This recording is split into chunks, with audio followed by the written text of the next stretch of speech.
Rajini sir 30 வருஷமா குடிக்கிறாரு. அவருக்கு ஒண்ணும் ஆகல. என் பக்கத்து வீட்டு தாத்தா கிட்டத்தட்ட 40 வருஷமா செயின் ஸ்மோக்கர். அவருக்கு ஒண்ணும் ஆகல. நான் வாரத்துல 4, 5 தடவ தான் குடிக்கிறேன். எனக்கு என்ன ஆயிட போகுது? அப்படின்ற ஒரு கேள்விய கேட்கறாங்க சார். அதுக்கு ஸோ ஹார்ட் அட்டாக்கோட இன்சிடென்ட்ஸ் அப்படின்னு பார்த்தீங்கன்னா உலகத்திலே வந்து சவுத் ஏஷியன்ஸுக்கு வந்து யங்கர் ஏஜில் வர்றதுக்கான வாய்ப்புகள் ரொம்ப அதிகமாக இருக்குது. இந்தியா, பாகிஸ்தான், பங்களாதேஷ், ஸ்ரீலங்கா இந்த ஜெனட்டிக் காம்போசிஷன் இருக்கிறவங்களுக்கு தான் வந்து யங்கர் ஏஜில் அதிகமாக வருது. வர்ற டிசீஸும் சிவியராக வருது. வந்துட்டு ஹார்ட் அட்டாக் அப்படின்னாவே ஒரு வயசானவங்களுக்கு வர்றது, ஒரு 40, 50 வயசுக்கு மேல இருக்கக்கூடிய ஆளுங்களுக்கு வரும் அப்படின்ற மாரி இருந்துச்சு. இப்போ கரண்ட் ரீசன் எடுத்துக்கிட்டீங்க அப்படின்னா சார், 25 to 30 ஏஜ்ல இருக்கக்கூடிய யங்ஸ்டர்ஸ்க்கு நெறைய பேருக்கு சடன் ஹார்ட் அட்டாக் வருது. சடன் கார்டியக் கொலாப்ஸ் ஆயிட்டு இறந்துடுறாங்க. நெறைய பேர் ஜிம்ல எக்சர்சைஸ் பண்ணி நம்ம நெறைய சோசியல் மீடியால வீடியோலாம் பார்த்துருப்போம். ஜிம்ல எக்சர்சைஸ் பண்ணிட்டு இருப்பாங்க. டக்குனு கொலாப்ஸ் ஆகி இறந்துடுவாங்க. ஸோ இதெல்லாம் என்ன ரீசன் சார் ஆக்சுவலி?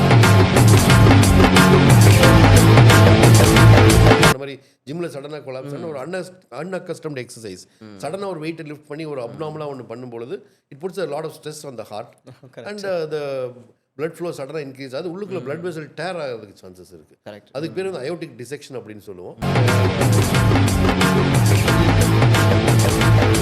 டாக்டர்ஸ்க்கே நம்மள நெறைய பேர் இப்போ லாஸ்ட் இயர் கூட என்னோட சீனியர் ஒருத்தங்க எய்ம்ஸில் வந்து எம்எஸ் கார்டியோ பண்ணிட்டு இருந்தாங்க சார். அவருக்கு 31 தாங்க சார் ஏஜ். அவருக்கும் கார்டியக் அரெஸ்ட் வந்து இறந்தார். ஸோ அந்த ஸ்ட்ரெஸ் அப்படின்றது ஒரு மேஜர் ஃபேக்டராக இருக்குங்க சார் கார்டியக் அரெஸ்ட் வர்றதுக்கு. அது உண்மையா சார்?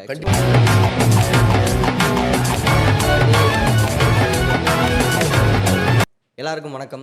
இன்னைக்கு நம்ம இந்தியாவில் இளைஞர்களுக்கும் சரி பெரியவங்களுக்கும் சரி மோஸ்ட் காமனாக இருக்கக்கூடிய பிரச்சனை வந்து இருதயம் சம்மந்தப்பட்ட பிரச்சனைங்க. இந்த பிரச்சனை எப்படி வராமல் தடுக்கிறது, இருதயத்துக்கான ஒரு ஆரோக்கியமான வழிமுறைகள் என்ன அப்படின்றத ஒரு கம்ப்ளீட் ஒரு ஃபன் அண்ட் இன்ஃபர்மேட்டிவ் செஷனாக நம்ம டாக்டர் தியாகராஜமூர்த்தி சாரோட சேர்ந்து சீஃப் கார்டியோ தொராசிக் சர்ஜன் இன் கோயம்புத்தூர் அவரோட சேர்ந்து இன்றைக்கி நம்ம பார்க்க போகிறோம். வணக்கம் சார். வணக்கம். First of all, it's a great pleasure talking to you. And I've seen many of your videos and a very upcoming doctor. Best wishes to you and I'm sure we'll have a great chat today. கண்டிப்பாங்க sir. Sir இன்னைக்கு மோஸ்ட்டாக நம்ம பார்க்குற patient எல்லாருக்குமே ஒரு முக்கியமான ஒரு கேள்வி கேட்குறாங்க சார். என்ன அப்படின்னா, நம்ம வந்து ஃபஸ்ட்டு கொஸ்டின், நீங்கள் சிகரெட் குடிப்பீங்களா? அப்படி குடிக்கிற மாதிரி இருந்தால் குடிக்காதீங்க, ஹார்ட் ப்ராப்ளம் வரும்னு சொல்கிறோம். ஆனால் அவங்க திருப்பி வந்து கேட்குற கேள்வி என்ன அப்படின்ட்டா, ரஜினி சார் 30 வருஷமாக குடிக்கிறார், அவருக்கு ஒன்றும் ஆகலை. என் பக்கத்து வீட்டு தாத்தா கிட்டத்தட்ட 40 வருஷமாக செயின் ஸ்மோக்கர், அவருக்கு ஒன்றும் ஆகலை. நான் வாரத்தில் 4, 5 தடவை தான் குடிக்கிறேன், எனக்கு என்ன ஆகிட போகுது அப்படின்ற ஒரு கேள்வியை கேட்குறாங்க சார். அதை நீங்கள் என்னவா பார்க்குறீங்க? ஸோ இது வந்து நம்ம அவங்க கேட்குறதுல வந்து ஒரு நியாயம் இருக்கிற மாதிரி பட்டாலும் அது முற்றிலும் ஒரு தவறான ஒரு கண்ணோட்டம். ஏன்னு சொல்கிறேன் கேளுங்க. இப்போ ஸ்மோக் பண்ணுறவங்களுக்கு எடுத்திங்கன்னா it is not only heart attack, they will get cancer. Heart attack நிறைய பேர் வருது. இப்போ 100 பேருக்கு ஸ்மோக் பண்ணாதவங்கள 100 பேர் ஸ்மோக் பண்ணுறவங்க கம்பேர் பண்ணிங்கன்னா ஸ்மோக் பண்ணுற 100 பேர்த்துக்கு தான் வந்து உனக்கு நம்ம ஹார்ட் டிசீஸ் அதிகமாக இருக்கும். பட் இவங்க ஒரு இப்போ வில்லேஜில் ஒரு இடத்துல ஒரு ஊரில் 80 வயசு தாத்தா ஸ்மோக் பண்ணிகிட்டு இருக்காரு அப்படிங்கிறதுனால எல்லா 80 வயசு ஆளுங்களும் ஸ்மோக் பண்ணிகிட்டு இருந்தால் இருந்திருக்க மாட்டாங்க. ஸோ அது ஸ்டாட்டிஸ்டிக்கலி தான் நம்முடைய பார்வை வந்து ஒரு இண்டிவிஜுவலாக பார்க்கக்கூடாது. You to see the statistically சிக்னிஃபிகண்ட்டாக எதுன்னு பார்க்கணும் நம்ம. ஸோ ஓவரால் பாப்புலேஷன் நீங்கள் வந்து 1 லட்சம் பேர்த்து சிகரெட் குடிக்க வச்சிங்கன்னா கண்டிப்பாக incidence of heart attack will be high. இப்போ ரஜினிகாந்துக்கு வந்து ஒன்றும் ஆகலைன்னா அவர் படத்தில் நடிச்சிட்டு இருக்காரு. Is old, is had a kidney transplant, he must have had stenting. we don't know his full medical record. சினிமாவில் பார்க்குறதுக்கு அவர் 100 வில்லன் அடிக்கிறாரு, அதனால் அவர் நல்லா இருக்காருன்னு விற்கிறோம். That's one thing. Correct. But smoking definitely has got a direct link to heart attacks. Correct தாங்க sir. Okay. But நம்ம இதை சொல்லும் பொழுது அவங்க வந்து இந்த மாதிரி ஒரு கொஸ்டினை வைக்கும் பொழுது அதுக்கு நம்மளே வந்து தடுமாறுவோம் சில நேரங்களில். அது ஒரு அதுக்கு இந்த மாதிரி தான் நம்ம பதில் சொல்லி கன்வின்ஸ் பண்ணுறது. கண்டிப்பாக சார். சார் அதே சமயம் முன்னெல்லாம் வந்துட்டு ஹார்ட் அட்டாக் அப்படின்னாவே ஒரு வயசானவங்களுக்கு வர்றது, ஒரு 40, 50 வயசுக்கு மேலே இருக்கக்கூடிய ஆளுங்களுக்கு வரும் அப்படின்ற மாதிரி இருந்துச்சு. இப்போது கரண்ட் ரீசன் எடுத்துக்கிட்டிங்க அப்படின்னா சார், 25 to 30 ஏஜில் இருக்கக்கூடிய யங்ஸ்டர்ஸுக்கு நிறையா பேருக்கு சடன் ஹார்ட் அட்டாக் வருது. சடன் கார்டியக் கொலாப்ஸ் ஆகிட்டு இறந்துடுறாங்க. நிறைய பேர் ஜிம்மில் எக்ஸசைஸ் பண்ணி நம்ம நிறைய சோசியல் மீடியாவில் வீடியோலாம் பார்த்துருப்போம். ஜிம்மில் எக்ஸசைஸ் பண்ணிட்டு இருப்பாங்க, டக்குனு கொலாப்ஸ் ஆகி இறந்துடுவாங்க. ஸோ இதெல்லாம் என்ன reason sir actually? So heart அட்டாக்கோட இன்சிடென்ட்ஸ் அப்படின்னு பார்த்தீங்கன்னா உலகத்திலே வந்து சவுத் ஏஷியன்ஸுக்கு வந்து யங்கர் ஏஜில் வர்றதுக்கான வாய்ப்புகள் ரொம்ப அதிகமாக இருக்குது. சவுத் ஏஷியன்ஸ் அப்படின்னு யார் இருந்தால் நம்ம இந்தியா, பாகிஸ்தான், பங்களாதேஷ், ஸ்ரீலங்கா இந்த ஜெனட்டிக் காம்போசிஷன் இருக்கிறவங்களுக்கு தான் வந்து உங்களுக்கு வந்து ஹார்ட் அட்டாக் வந்து யங்கர் ஏஜில் அதிகமாக வருது. வர்ற டிசீஸும் சிவியராக வருது. இது எப்படின்னா அமெரிக்காவில் ஒரு ஸ்டடி பண்ண, அமெரிக்காவில் வந்து it's a melting pot of all cultures. So எல்லா ரேஷியல் ஆளுங்களும் இருப்பாங்க. ஒரு சைனீஸ் இருப்பாங்க, Japanese, Koreans, whites, blacks, Indians எல்லாரும் இருக்கும் பொழுது அங்கே ஒரு பாப்புலேஷன் ஸ்டடி பண்ணி பார்க்கும்போது பார்த்தீங்கன்னா நம்ம இந்தியன் சப்கான்டினென்ட் இந்த ஒரு சவுத் ஏஷியன் பாப்புலேஷன் கூட higher incidence of heart attack. So genetically and based on various other reasons our body stature is small, coronary blood vessels are small. Whereas if you look at the average coronary size of a white male, will be 3 to 4 millimeters. We will be having 1.5 to 2 millimeters. So the blood vessel size also matters. So அப்படி இருக்கும்போது வந்து நம்ம we are more prone for heart attack by genetically and racially. That is one thing. And now the Indian population எடுத்து பார்த்தீங்கன்னா the current generation is the only generation that is not doing any agrarian work. உண்மை sir. But நீங்கள் இதுக்கு முன்னாடி பார்த்தீங்க ஒருத்தர் காலேஜில் படிக்கிறேன்னா அவங்க தாத்தா ஃபிஷர்மேனாக இருந்தாருன்னா அவங்க தாத்தா வந்து இந்த மாதிரி ஒரு சப்பாத்தியோ இட்லியோ சாப்பிட்ருக்க மாட்டாங்க. ஃபஸ்ட்டு ஜென்ரேஷன் இப்போ தான் வந்து நம்ம சடன்லி ஒரு அக்ரேரியன் ஒரு டயட்லேருந்து we suddenly moving to refined diet suddenly இந்த last 30 years. Correct. Even 30 years back இந்த அளவுக்கு இல்லை. இந்த லாஸ்ட் 30 yearsல refined food has entered into everybody's diet. அப்படிங்கும்போது வந்து பாடி ஹேபிட்டஸு, சுகரு அதிகமாகுது, ஒபிசிட்டி அதிகமாகுது, யங் ஏஜில் டயபெட்டிக்ஸ் அதிகமாகறாங்க. And diabetes also has got a very direct link to heart attacks. It causes blood vessel damage. அந்த ரத்த குழாயில் இருக்கிற டேமேஜ்னால தான் உங்களுக்கு உள்ளுக்குள்ள வந்து பிளட் கிளாட் ஃபார்ம் ஆகுது. கரெக்ட் தாங்க சார். அதே சமயம் பார்த்தீங்கன்னா ஒரு சைடு வந்து லைஃப் ஸ்டைல் மாடிஃபிகேஷன் அவங்க சாப்பிடக்கூடிய ஃபாஸ்ட் ஃபுட் ஆகட்டும், இல்லை அவங்களுடைய இந்த ஆல்கஹால் அண்ட் ஸ்மோக்கிங் ஹேபிட் ஆகட்டும், இது ஒரு பக்கம் அஃபெக்ட் பண்ணாலும் இன்னொரு சைடு பார்த்தீங்கன்னா சார் இந்த ஸ்ட்ரெஸ் அண்ட் தென் மன அழுத்தம் அது வந்து பயங்கரமாக இந்த யங்ஸ்டர்ஸ் ஆகட்டும், இல்லை நம்மள மாதிரி டாக்டர்ஸ்க்கே நம்மளால நிறைய பேர் இப்போது லாஸ்ட் இயர் கூட என்னோட சீனியர் ஒருத்தங்க எய்ம்ஸில் வந்து எம்எஸ் கார்டியோ பண்ணிட்டு இருந்தாங்க சார். அவருக்கு 31 தாங்க சார் ஏஜ். அவருக்கும் கார்டியக் அரெஸ்ட் வந்து இறந்தார். ஸோ அந்த ஸ்ட்ரெஸ் அப்படின்றது ஒரு மேஜர் ஃபேக்டராக இருக்குங்க சார் கார்டியக் அரெஸ்ட் வர்றதுக்கு. அது உண்மையா சார்? கண்டிப்பாக stress definitely has got a important role.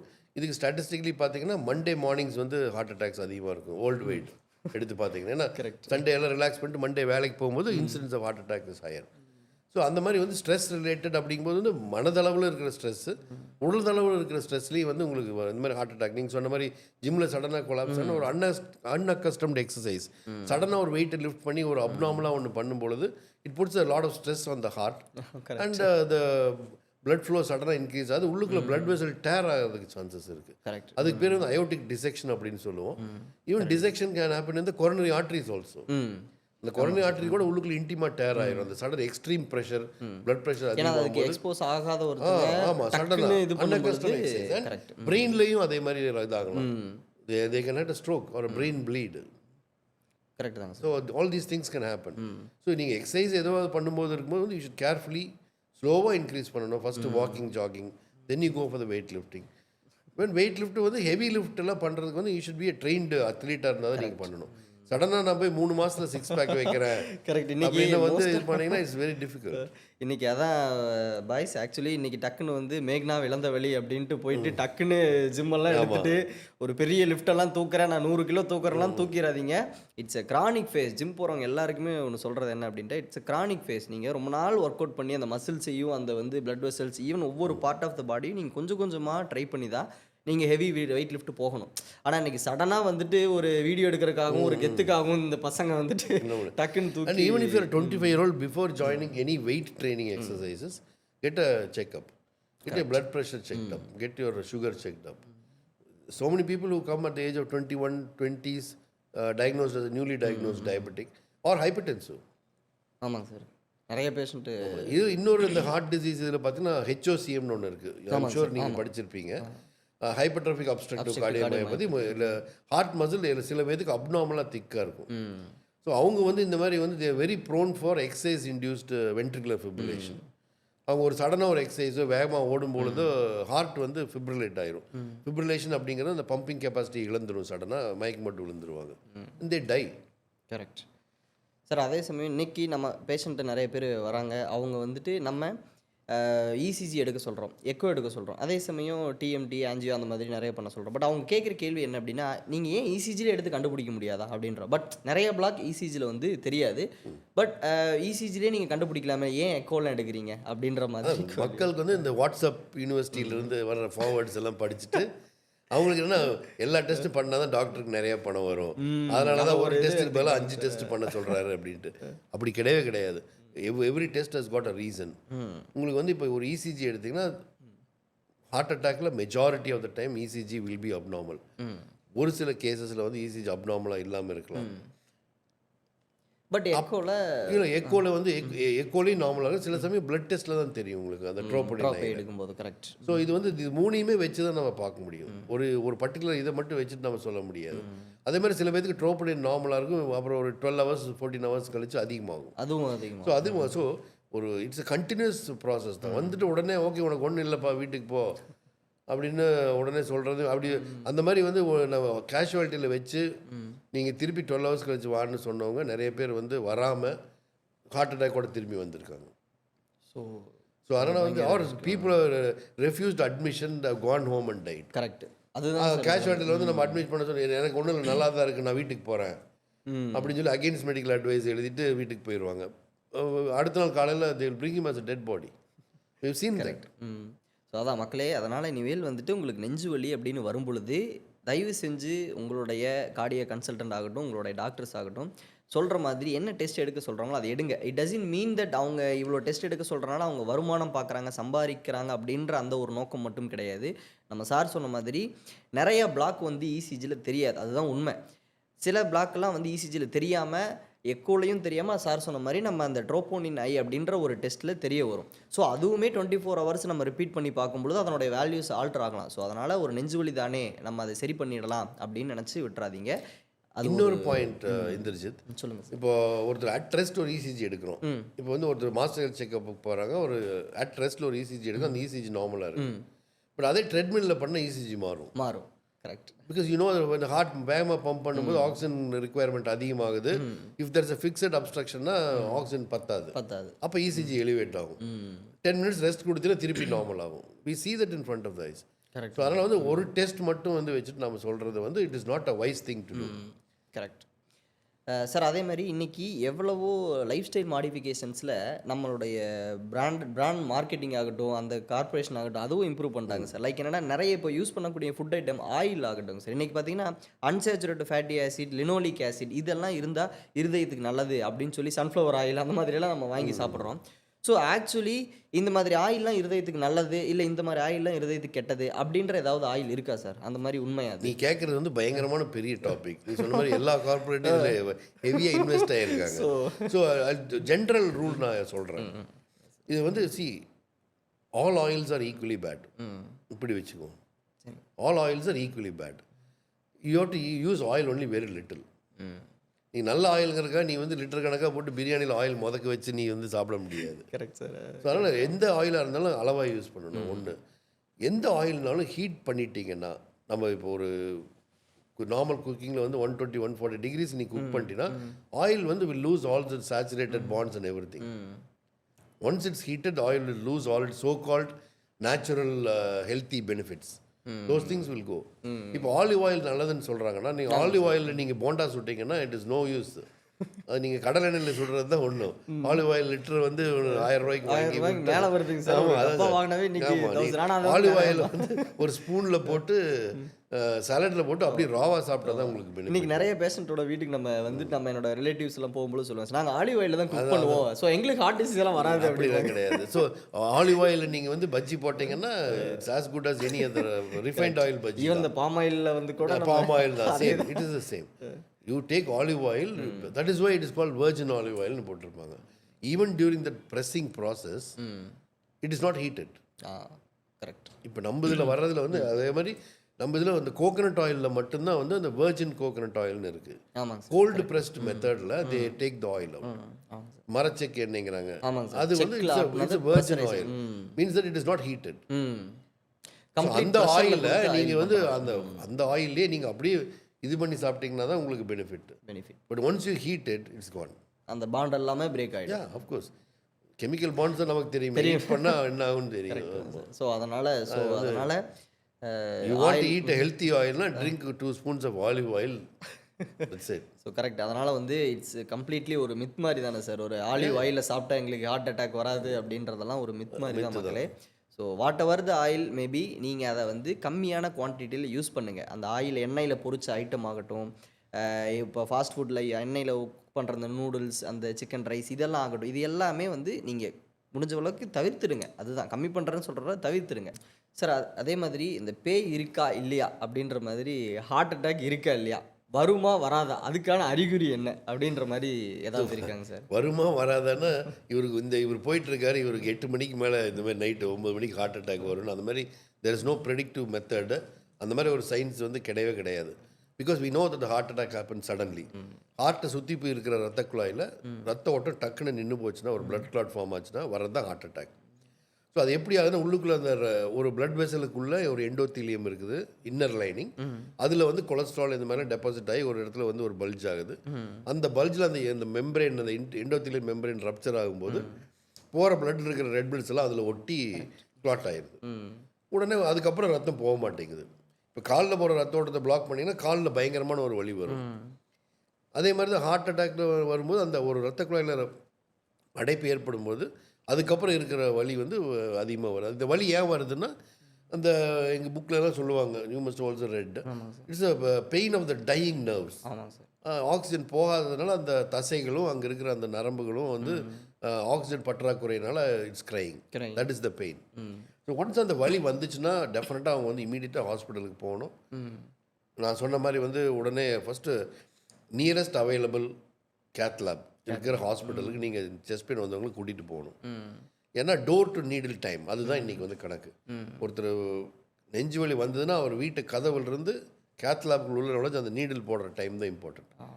First 6 ஹவர்ஸில் எல்லா இதையும் நம்ம மோஸ்ட்லி ஓப்பன் பண்ணிடலாம். கரெக்ட். ஸோ ஒன்ஸ் அப்போ நெஞ்சு வலின்னு ஒன்று வரும்பொழுதே உடனடியாக நம்ம ஹாஸ்பிட்டல் ஒரு 6 மணி நேரத்துக்குள்ளே ஹாஸ்பிட்டலுக்கு கூட்டிகிட்டு போயிட்டோம் அப்படின்னா அது ஹார்ட் அட்டாக்காக இருந்தாலுமே சரி பண்ணிடலாம். Nearest available hospital with cath lab. Super. இன்றைக்கி அதுதான் வந்து ஸ்டாண்டர்ட், கரண்ட் ஸ்டாண்டர்ட் ஆஃப் ட்ரீட்மெண்ட்னு அதுதான். Okay.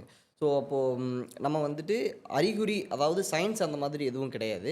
But the risk factor அப்படின்னு நிறைய இருக்குல்லங்க சார். நம்ம ஹார்ட் அட்டாக் வர்றதுக்கான ரிஸ்க் ஃபேக்டர் நிறைய இருக்குது. அது இந்த ஜென்ரேஷனில் எது அதிகமான ரிஸ்க் ஃபேக்டராக நீங்கள் பார்க்குறீங்க சார்? ரிஸ்க் ஃபேக்டர்ஸ் வந்து ஃபஸ்ட் அண்ட் ஃபார்மோஸ்ட் ஜெனட்டிக்.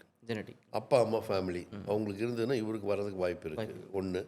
ரெண்டாவது வந்து diabetes, obesity, sedentary life style, hyper tension, அப்புறம் வந்து உங்களுடைய ஸ்மோக்கிங், மற்ற ஹேபிட்ஸ். ஸோ இதெல்லாம் தான் வந்து ரிஸ்க் ஃபேக்டர்ஸ். இது வந்து அப்போ இருந்து இருக்கிற சேம் ரிஸ்க் ஃபேக்டர்ஸ் தான். இப்போ இன்றைக்கி பார்த்தீங்கன்னா இந்த ஆகஸ்ட் 15th வந்து இண்டிபெண்டன்ஸ் டே ஸ்பீச்சில் வந்து மோடி அனௌன்ஸ்டு இந்த மாதிரி வந்து ஒவ்வொரு ஃபேமிலிலையுமே வந்து ஒபிசிட்டி ஒரு ப்ராப்ளமாக இருக்குது அப்படின்னு வந்து நேஷ்னல் லெவலில் அவர் பேசுகிற இதுலேயே அவர் அட்ரஸ் பண்ணிட்டார். கண்டிப்பாங்க சார். ஸோ இந்தியாவில் வந்து ஒபிசிட்டி எபிடமிக் வந்துட்டு இருக்குது அடுத்து. ஆமாங்க சார். ஆக்சுவலி அதான் மக்களே, இந்த ஒபிசிட்டி சார் சொன்ன மாதிரி இந்த ஒபிசிட்டி அப்படின்றது ஒரு மேஜர் ரிஸ்க் ஃபேக்டர். அது ஒரு தனி டாப்பிக்காகவே நம்ம டிஸ்கஸ் பண்ணலாம். அவ்வளோ பெரிய விஷயங்கள் இருக்குது. ஸோ இவ்வளோதெல்லாம் ரிஸ்க் ஃபேக்டர் இருக்குது. சரிங்க சார். இப்போது ஹார்ட் அட்டாக் நம்ம ப்ரிவென்ஷன் பண்ணுறோம். பட் இருந்தாலுமே அது வந்துடுச்சு அப்படின்ற பட்சத்தில் இப்போ யாருக்கெல்லாம் ஆன்ஜியோ பண்ணலாம், யாருக்கெல்லாம் பைபாஸ் பண்ணலாம் அப்படின்னு சில இருக்கும். ஈவன் தோ நமக்கு தெரியும் இந்த minor angioplasty. Yes sir, I mean angioplasty.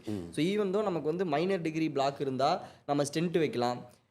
But ஆனால் வந்து ஒரு மேஜர் டிகிரி கம்ப்ளீட்டாக ஒரு பிளாக் இருக்குது, நம்ம அந்த வெசலே பைபாஸ் பண்ணோம் அப்படின்ற கண்டிஷன் நம்ம பேஷண்ட்டுக்கு எக்ஸ்பிளைன் பண்ணாலும் சில பேர் அதை மறுத்துடுறாங்க இல்லைங்க சார். அதை நீங்கள் என்னவா சார் பார்க்குறீங்க? ஸோ அதான் இப்போ வந்து நம்ம அன்கண்ட்ரோல்டு மீடியா, இந்த வாட்ஸ்அப் ஃபார்வர்ட் சோஷியல் மீடியா, இப்போ வந்து இதில் பார்த்து நிறைய பேர் வந்து ஃபால்ஸாக வந்து சில விளம்பரங்கள் அது இதெல்லாம் போடுறாங்க. அது மக்கள் மத்தியில் ஸ்ட்ராங்காக படிச்சிருது. நான் வந்து இது அறுவை சிகிச்சை இல்லாமல் உங்களுக்கு பைபாஸ் பண்ணுறேன், நான் வந்து இந்த நாட்டு மருந்து மூலமாக உங்கள் அடைப்பை கரைச்சிட்றேன், உங்களுக்கு வந்து இந்த ட்ரிப்ஸ் கொடுத்து நான் வந்து உங்களுடைய எவ்வளோ பிளாக்காக இருந்தாலும் நாங்கள் 6 மாதத்தில் கரைச்சிருவோம் அப்படின்னு சொல்கிறது வந்து முற்றிலும் வந்து ஒரு பொய்யான ஒரு தகவல். அதை வந்து மக்கள் யாரும் நம்ப வேண்டாம். I take this opportunity to you to tell the public actually, because அதில் ஒரே ஒரு லாஜிக் தான். இப்போ அவருக்கு வந்து ஒரு மருந்து கரைக்கிற மாதிரி ஒரு மருந்து இருந்தால் அந்த மருந்து எனக்கும் தெரியும்ல, கண்டிப்பாக உனக்கும் தெரியும், நீயும் போட்டு கரைச்சிருவீங்க. அப்புறம் எல்லா ஹாஸ்பிட்டல்லையும் எதுக்கு வந்து ஒரு கேத் லேப் வச்சுருக்காங்க, ஒரு ஹார்ட் ஆப்ரேஷன் பண்ணுற டாக்டர் என்ன மாதிரி இருக்காங்க. நீ இந்தியாவில் மட்டும் இல்லை, உலகம் பூரா எந்த ஹாஸ்பிட்டல் வேணாலும் போய் பார்த்துக்கோ. நீ அமெரிக்காவில் போய்க்கோ, இல்லாட்டி சவுத் கொரியா போ, நார்த் கொரியா போ, ஜப்பான் போ, சைனா போ, எல்லா ஹாஸ்பிட்டல்லையும் இருதய அறுவை சிகிச்சைன்னு ஒரு டிபார்ட்மெண்ட். ஒரு 5 to 10 சர்ஜன்ஸ் இருப்போம். கண்டிப்பாங்க. இப்போ இவருக்கு தெரிஞ்ச மருந்து அவருக்கு மட்டும்தான் தெரியுமா? இது என்ன இது கம்பசூத்திரமா? இல்லையா? இப்போ ஒருத்தர் வந்து ஒரு ஹாஸ்பிட்டல் வச்சு நான் இது அடைப்பை வந்து மருந்து போட்டு கரைக்கிறேன்னா, அந்த மருந்து உன் பெயிலியன் லெவலையும் போட்டிருக்கும், டேவிட்சன்லையும் போட்டிருக்கும். போட்டிருக்கோம். பேராசிட்டமால் தலைவலி போகுதுன்னு எல்லாரும் பேராசிட்டமால் தானே கொடுக்குறாங்க. கண்டிப்பா சார். ஸோ அந்த லாஜிக் தான். If somebody has got a drug that can purify your coronary arteries and make the blocks disappear, that drug will be available universally. Is it not? Correct. So அந்த ஒரு ஆர்கியூமெண்ட்லேயே அவங்க சொல்கிற அவங்களுடைய claim வந்து அடிபட்டு போயிடும். ஸோ இப்போ வந்து ஒருத்தருக்கு பிளாக் இருக்குது அப்படின்னு சொன்னீங்கன்னா, அது ஆஞ்சியோபிளாஸ்டி பண்ணுறதா பைபாஸ் சர்ஜரி பண்ணுறதுக்காக தான் நாங்கள் 15 வருஷம் படிக்கிறோம். கரெக்ட். கரெக்ட் இல்லையா? கரெக்ட். அதை வந்து அந்த அட்வைஸ் வந்து பேஷண்ட் ஏற்றுக்கணும். அதுதான் இன்னைக்கு. ஸோ ஒருத்தர் நீ டிஎம் முடிச்சுட்டு வர ஒரு கார்டியாலஜிஸ்ட்னா you spend 15 years of your prime life studying only with this. Correct. So எல்லா ரத்த குழாயில் இருக்கிற அடைப்பையும் வந்து பைபாஸ் ஆப்ரேஷனில் சரி பண்ண முடியாது. அதே மாதிரி எல்லா ரத்த குழாய் அடைப்பையும் ஆஞ்சியோபிளாஸ்டி ஸ்டென்டிங் மூலமாகவும் சரி பண்ண முடியாது. ஸோ அது என்னங்கிறது தான் அந்த டெக்னிக்கல் எக்ஸ்பர்டீஸ், அந்த ப்ரொஃபஷனல் எக்ஸ்பர்டீஸ் வந்து அதில் தான் வருது. கரெக்ட். ஸோ இப்போ simple disease, simple blocks like 80% 90% இருந்தாலும் கூட ஒரு வெசல் 2 வெசல் பிளாக்கு ஈஸியாக ஸ்டென்ட் போட்டலாம். பட் அந்த பிளாக் எந்த இடத்துல இருக்குது, அந்த பிரான்ச்சிங் பேட்டர்னில் எங்கே இருக்குது, லெஃப்ட் மெயினில் இருக்குதா, லெஃப்ட் மெயின் ஆஸ்டில் பிஞ்சிங் இருக்கா, இது இருக்கா, there are so many criterias for that. ஆமாங்க சார். Correct. There are text books written like this for technical matters like this. So அதனால் வந்து it is not a simple decision to make. இல்லை நான் வந்து எனக்கு பைபாஸ் வேண்டாங்க, நான் ஸ்டென்ட் போட்டுக்கிறேன் அப்படின்னு மக்கள் சொல்கிறது வந்து அது வந்து அவங்க வந்து கொஞ்சம் எந்த விதமான ஒரு புரிதலும் இல்லாமல் பேசுறது தான் அந்த மாதிரியான பேசுறது. ஸோ அதுக்கு காரணம் இந்த ஒரு சோஷியல் மீடியாவும் பயங்கர ஒரு இன்ஃப்ளூயன்ஸ் பண்ணதில்லைங்க சார். லைக் நம்ம வினோ அந்த டிகிரியினுடைய பிளாக் வந்து எவ்வளோ இருக்குது, அந்த பிளாக்கினுடைய டிகிரி எவ்வளோ இருக்குது அப்படின்றது நமக்கு தெரியுது, நம்ம சொல்கிறோம். பட் அவங்க இல்லைங்க பைபாஸ் பண்ணால் எனக்கு வந்து லைஃப் ஸ்டைலே மாறிடும் சார். அதே மாதிரி தாங்க சார் இன்றைக்கி மக்கள் வந்து நிறைய பேர் பைபாஸ் பண்ணதுக்கப்புறம் லைஃப் ஸ்டைல் மாறிடுன்னு பயப்படுறாங்க. இன்றைக்கி வந்து ஒரு 25 to 30 ஏஜில் இருக்கக்கூடிய ஒரு நபருக்கு நம்ம பைபாஸ் பண்ணோம்னா அதுக்கப்புறம் அவங்க லைஃப் ஸ்டைல் உண்மையிலேயே மாறுமா சார்? எந்த இதில் அஃபெக்ட் ஆகும்னு நீங்கள் நினைக்கிறீங்க சார்? வெரி குட் கொஸ்டின் இந்த ரிஜன். ஸோ நிறைய மக்களுக்கு வந்து ஒரு தவறான கண்ணோட்டம் என்னென்னா, நெஞ்சை திறந்து ஆப்ரேஷன் பண்ணிட்டா அவ்வளோதான் என் லைஃப் போச்சு, இனிமேல் என்னால் எதுவுமே பண்ண முடியாது, என்னை வீட்டில் ஒரு மூலையில் உட்கார வச்சுருவாங்க, ஹேண்டிகேப்ட் ஆர் வாட் எவர், என்னை நான் வந்து எதுவுமே இயலாதவனாக மாறிடுவேன் அப்படிங்கிற மாதிரி ஒரு மென்டாலிட்டி இருக்குது. பட் அது கிடையவே கிடையாது. பைபாஸ் ஆப்ரேஷனோட எய்மே வந்து ஒரு பேஷண்ட்டுக்கு வந்து ரத்த ஓட்டத்தை அதிகப்படுத்தி புது ரத்த குழாய் போட்டு getting him back to his old profession. Correct. அவன் என்ன வேலை செஞ்சுட்டு இருக்கானோ அந்த ஜாபுக்கு கொண்டு போகிறது தான் எங்களுடைய மெயின் கிரைட்டீரியா. ஸோ இப்போ ஒருத்தர் வந்து ஒரு பஸ் ஓட்டிகிட்டு இருக்காரு, லாரி ஓட்டிகிட்டு இருக்காரு, ஒருத்தர் பிஸ்னஸ் பண்ணுறாரு, இது பண்ணுறாரு அப்படின்னா after a month they can go, after bypass surgery within a month they can go back to their old profession. We have operated on hundreds of bus drivers, lorry drivers. Okay. One of my star patient is தென்னைமரம் ஏறுறவர். 54 வயசு. ஒரு நாளைக்கு 30-40 தென்னைமரம் ஏறுறாரு. Bypass operation பண்ணி 3வது மாதத்துலேருந்து அவர் ஏரிய வீடியோவே எனக்கு போட்டார். இன்னும் ஏறிட்டு இருக்காரு. ஓ பரவாயில்லைங்க சார். அதுதான். ஸோ அந்த ஒரு இது வந்து இது மக்களுக்கு தெரியல. அவங்க நினச்சிட்டாங்க ஆப்ரேஷன் ஆச்சுன்னா வீட்டில் உட்காந்துக்கணும், எங்கேயும் நடக்கக்கூடாது, வெயிட் தூக்கக்கூடாது. அப்படி கிடையாது. கரெக்ட். ஸோ அக்ரிகல்ச்சர் வேலை செய்கிறவங்க லேடிஸ் போகிறாங்க, அதே மாதிரி வேலைக்கு ஜென்ஸ் போகிறாங்க. இன்னும் லோட்மேன் நான் வந்து ஒரு நாள் 4 லோடு ஏற்றுறேங்கிறான் அவன் after bypass surgery. So the people go back to the normal. இது ஆஃபீஸுக்கு போகிறவங்க ஆஃபீஸுக்கு போகிறாங்க, whatever the occupation there. But we advise them to have a minimal amount of exercise and rehabilitation. ஒருத்தர் அட்லீஸ்ட் 45 மினிட்ஸ் நடக்கணும் daily. அப்புறம் நாங்கள் கொடுக்குற டேப்லெட்ஸ், அந்த statin medicines, cholesterol, antiplatelet medicines, இதெல்லாம் நீங்கள் சாப்பிட்டீங்கன்னா யூஸ்வலாக bypass surgery works for 15 to 20 years easily. Super sir. அதே தான் இதான் மக்களே. இப்போ சார் சொன்ன மாதிரி உங்களுக்கு இருதயத்தில் ப்ராப்ளம் இருக்குது, நம்ம அதுக்காக பைபாஸ் சர்ஜரி பண்ணணும் அப்படின்னா நீங்கள் அதுக்கு ரொம்ப லைஃப் ஸ்டைல் மாறிடும் அப்படின்னலாம் பயப்பட வேண்டாம்.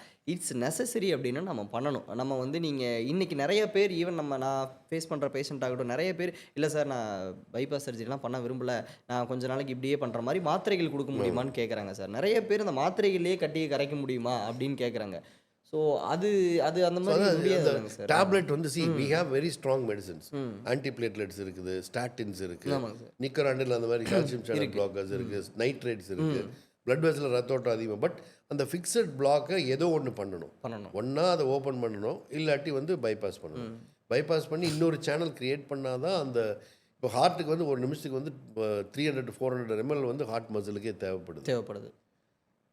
ஸோ அந்த அளவுக்கு பிளட் சப்ளை நம்ம எப்படி கொடுக்க முடியும்? இந்த மைக்ரோ சேனல்ஸ்னால அவ்வளோ இது பண்ண முடியாது. It cannot meet the demand. அப்படி இருந்ததுன்னா அட் ரெஸ்ட் நல்லாயிருக்கும். வேகமாக நடந்தாருன்னா பத்தாது, அப்போ வலி வரும். ஆமாம். when they keep walking or மாடிப்படி ஏறினாங்க வெயிட் தூக்கிட்டு கொஞ்சம் தூரம் நடந்தாங்கன்னா செஸ்ட் பெயின் வரும். ஆமாம். ஸோ அதனால் வந்து இந்த மாத்திரைகள் அப்படின்றது அதுக்குன்னு ஒரு செட்டைன் லிமிட் அண்ட் டிமாண்ட் தான் இருக்குது. ஆனால் நம்ம அதுக்காக வந்து சர்ஜரியே வேணான்னு தள்ளி போடுற அளவுக்கான மாத்திரைகள் அப்படின்றது கிடையாது சார் சொன்ன மாதிரி. So if you want to do ஒரு பைபாஸ் சர்ஜரி பண்ணணும் அப்படின்னு ஒரு டாக்டர் அட்வைஸ் பண்ணுறாங்க அப்படின்னா ஜஸ்ட் கோ ஃபார் தெம். அவங்க அதுக்காக நீங்கள் வந்துட்டு உங்களுடைய ஆப்ஷனை டாக்டர் சொல்கிற மாதிரி நீங்கள் கேட்கலாம். ஏன்னா அதில் வந்து தப்பே இல்லைல்ல சார். ஏன்னா சார் சொன்ன மாதிரி பைபாஸ் சர்ஜரி பண்ணதுக்கப்புறம் நீங்கள் பயப்படுற மாதிரி லைஃப் ஸ்டைல் மாறிடவோ இல்லை நான் ரொம்ப வெயிட் தூக்க முடியாது, இப்படி நடக்கக்கூடாது, அப்படி போகக்கூடாது அப்படின்றலாம் இல்லை. ஈவன் நிறைய பேர் எனக்கு தெரிஞ்ச நிறைய பேர் ஸ்விம்மிங் பேஷனாக இருக்கிறவங்க பைபாஸ் சர்ஜரி பண்ணதுக்கப்புறம் தேர் வெரி வெல் ஸ்விம்மிங், அவங்க காம்படிஷனில் கலந்துக்கிறாங்க, ஸ்விம் பண்ணுறாங்க, every thing was fine. So அதனால் நீங்கள் பைபாஸ் சர்ஜரி அப்படின்றத ஒரு பெரிய விஷயமா நினச்சி அதை ஒரு நெகட்டிவாக நினச்சி நீங்கள் அதை சர்ஜரி அப்படின்னு பார்க்க வேணாம். If it cost your health அப்படின்னா நம்ம அதை பண்ணி தான் ஆகணும் அப்படின்ற மாதிரி. Bypass surgery is a life saving thing. Bypass surgery வந்து உங்களுக்கு உயிரை காப்பாற்றுறதுக்காக பண்ணுற ஆப்ரேஷன். அது வேணாம் நான் இதுக்கு பதில் இது பண்ணிக்கிறேன் அப்படிங்கிற ஆப்ஷனே மெஜாரிட்டி ஆஃப் பேஷண்ட்ஸ் இருக்காது அந்த மாதிரி டைமில் இருக்கும்போது. கண்டிப்பாங்க சார். ஏன்னா இப்போ கிரிட்டிக்கல் லெஃப்ட் மெயின் பிளாக் இருக்குது, எல்ஏடி சர்க்கம்ப்ளெக்ஸ் அந்த மாதிரி 3 ரத்த குழாயிலுமே 90% பிளாக் உடனே இருக்குது. நம்ம அவன் வந்து இப்போ நீங்கள் ஒன்று அவங்க சொல்கிற மாதிரி மருந்து மாத்திரையில் விட்டால் 3 monthsக்குள்ளே தேர் மார்டாலிட்டி வில் பி 50 to 60%. 3 மாதத்துக்குள்ளே அவங்க இறந்து போகிறதுக்கான வாய்ப்பு 50% to 60% இருக்குது. ஸோ அது நீங்கள் சொன்ன மாதிரி வர்றதுக்கு முன்னாடி வருமா வராதான்னு இந்த மாதிரி பேஷண்ட்ஸுக்கு நம்ம சொல்லலாம். பட் டேட் டைம் சொல்ல முடியாத ஒழிஞ்சு we can give a time span. Correct. So that is the reason we advise. bypass surgery is done for 2 things. ஒன்று வந்து ப்ரொக்னோசிஸ், அவங்களுடைய நீண்ட கால ஆயுளை நீட்டிப்பதற்காக ஒன்று. இன்னொன்று சிம்டம்ஸ், அவங்களுக்கு வர்ற வலியை குறைக்கிறதுக்காக. So 2 benefit bypass. Symptomatic benefit, prognostic benefit. Prognostic பெனிஃபிட்னா increase your life span. Symptomatic benefit is to reduce the chest pain. Sir இப்போது உங்களுடைய தகவல் ரொம்ப ரொம்ப ரொம்ப ஹெல்ப்ஃபுல்லாக இருந்துச்சு சார். ஹோப் நிறைய மித்தையும் அவங்களுக்கு மக்களுக்கு வந்து அது உடச்சிருக்குன்னு நான் நம்புகிறேன் சார். அதே சமயம் இப்போது ஆஸ் அ ஒரு சீஃப் கார்டியோ தொராசிக் சர்ஜினா நீங்கள் இது வரைக்கும் எவ்வளோ ஹார்ட் சர்ஜரிஸ் பண்ணியிருப்பீங்க சார்? ஓகே. ஸோ இப்போ என்னோடய கார்டியாக் சர்ஜரி எக்ஸ்பீரியன்ஸ்னு எடுத்து பார்த்தீங்கன்னா 98 நான் கார்டியோ தொராசிக்கில் சேர்ந்தேன். ஓகே. ஸோ இன்றைக்கி வந்து 27 years ஆச்சு. நான் இண்டிபெண்ட்டாக இப்போ சர்ஜரி பண்ண ஆரம்பித்தது இந்தியா வந்து 2005. So almost 20 years. Almost every year ஒரு 500 to 600 ஆப்ரேஷனுக்கு கனெக்ட் பண்ணிங்கன்னா கூட வந்து மோர் தென் 10,000 ஆப்ரேஷன்ஸ் நான் என்னோட கையால் பண்ணது. ஐ மீன் இண்டிவிஜுவலாக நான் பண்ணியிருக்கேன். 10,000 ப்ளஸ் இருக்கும். ப்ளஸ் என்னோட எக்ஸ்பீரியன்ஸில் அந்த during the time of training every day we do the same thing. So அது ஒரு close to 15 to 20,000 surgeries easily I have handled. So that is the thing. And இப்போ என்ன ஆல்மோஸ்ட் 30 years ஆச்சு நான் கார்டியோதொராசிக் சர்ஜரி வந்து. 30 வருஷம். So I am already old. ஐயோ sir, ஓல்டெல்லாம் இல்லை சார், ஸ்டில் சார் ரியலி வந்து இப்போது யூஜி முடிச்சுட்டு பிஜி முடிச்சு வெளியே வரும் பொழுதே வி ட்ரைன்ட் அவுட் சார். இந்த நிறையா இந்த சுச்சுவேஷன் இந்த ஜென்ரேஷனில் வி ட்ரைன்ட் அவுட். இதுக்கே வந்து நிறைய ஸ்ட்ரெஸ்ஸோ பயங்கரமாக. நீங்கள் யூஜி முடிச்சு பிஜி முடிச்சு அதுக்கப்புறம் கார்டியோ தொராசிக் படித்து அப்புறம் இவ்வளோ இயர் சர்வீஸ், அந்த ஸ்ட்ரெஸ்ஸை எப்படி சார் ஹேண்டில் பண்ணீங்க? That is not the stress, that is see you don't treat that as a stress, just treat it as a once you entered medicine. நீ சொன்ன மாதிரி வந்து ஒரு ஹவுஸ் சர்ஜன்சி முடிச்சோடனே தான் உனக்கு ரியாலிட்டி ஸ்ட்ரைக் ஆகும். ஆமாம் சார். ஹவுஸ் சர்ஜன்சி முடிச்சுட்டு அடுத்த நாள் ஹாஸ்பிட்டலுக்குள்ளே நுழைஞ்சா வி ஆல்சோ ஃபீல் அன்னியன் மாதிரி தான். இந்த நாள் நீ கிங்காக இருந்திருப்ப வார்டில், அடுத்த நாள் இன்னொரு பர்மிஷன் கேட்டு தான் உள்ள போகணும். Correct sir. So that will strike you. So that realises you that the journey is very long. So but once நீ உள்ளே போயிட்டீங்கன்னா, இப்போ நாங்களாம் என்னோட கேஸ் எடுத்துட்டீங்கன்னா உடனே முடிச்சுட்டு வந்து I was a duty doctor in KMCH for 6 months. Then I prepared for All India. I got around 250th rank at that time. Went to Pune for my MS. 3 years. That is even more stressful than what you're thinking. Those days, that was a residency system. It's a 24/7 hospital-kulle irukkanum. The residence quarters was next to the building. So we never had cell phone or bleep or anything. So we have to be in the ward. Anything that mama will bring that note, call note, you have to sign and send. They'll go to the ward. Switch. So if you want to leave the campus, you have to sign a register in the front. So அப்போ இது அது more or like நீங்கள் அங்கேயே இருக்கிற மாதிரி தான் இருக்கும் residency 24 இருக்கும். hours. அங்கேயே தங்கி அங்கேயே படிச்சது தான். நான் குருகுலத்தை விட மோசம். அங்கேயே தான் இருக்கணும்.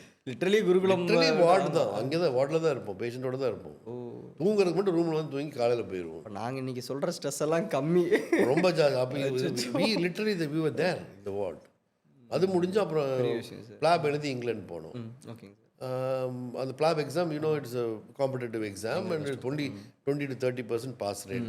Internationally all students will come and அப்போ வந்து நம்ம apply. இந்தியால இருந்து போற நாம percentage போகிறோம். அது we went with 500 pounds and one suitcase. அப்பாட்ட வாங்கிட்டு ரிட்டர்ன் டிக்கெட்டோட போனோம். ஓகேங்க சார். எக்ஸாம் ஃபெயில் ஆனால் அவ்வளோதான். திருப்பி ஃபீஸ் கட்டுறதுக்கெல்லாம் பணம் இல்லை. Correct. So that sort of that's part of life.